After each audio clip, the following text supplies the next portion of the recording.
This one kid, he was a goth kid. He always carried a shout-outs to goths. Just being quiet and just doing their thing. I feel like they were rarely lashing out like to be the center of attention. They were just like, I'm dressing like this because I like it, and either get on board and I feel like people just attack them. They're like, you fucking freaks, and we just bullied them out of society. Let's be honest. I think everybody bullied goths out of society. I feel bad for like that. The kid is just like a goth, and they just have to like any athlete, the day they realize they can't play anymore, you gotta, like, as they say, hang it up. How many goth people just had to hang up in their closet their chain shirt and their Jinkos and the gauges, and then one day they're just going to grab a dress shirt and they just catch a glimpse of it and they're like, and that just does a flashback to them moshing at a Korn concert, and they go, the good old days. And then he puts it on and goes to work in that, and he goes, fuck you. This goth guy I knew, he was a fucking middle schooler. He carried he had a mouse, and he carried it in the snack-size Pringle can. Thought that was pretty funny. And I was like, you're not taking care of that thing. But maybe he did.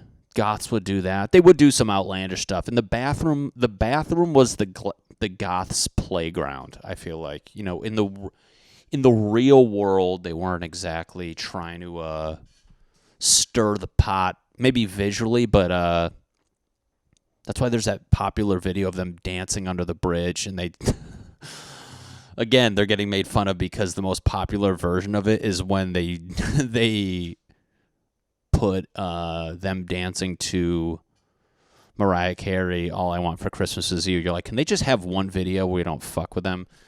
And but the bathroom is where the goths would play. This is our realm. You're like, where people shit and piss. Yeah. Oh, God.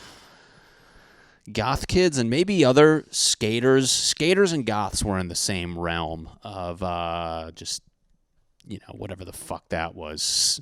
Being dirty, carving anarchy into things. You're like, you all live with your moms. It's funnier to look back at now. They're like, fucking anarchy, dude. You're like, your mom made your lunch. Well, guess what? I hope the government fucking pays for it. Oh, shit. In the bathroom, the goth kids would choke each other out.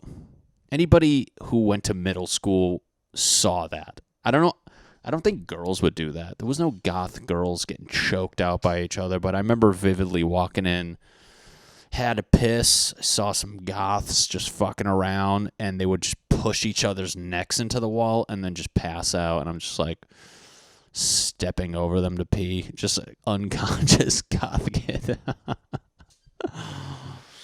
Oh, the good old days, boys. Marilyn Manson was their thing. Go watch old talk shows with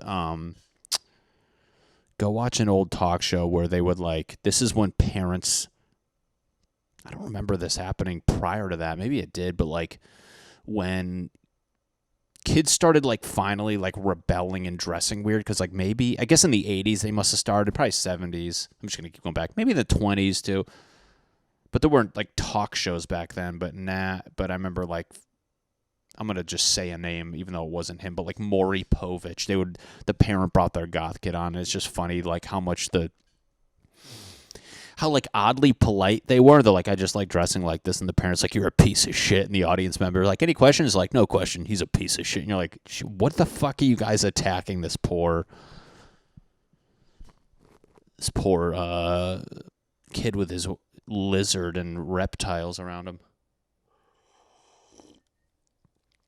Really hitting a dead end with this goth rant, Matt. Hey, good job.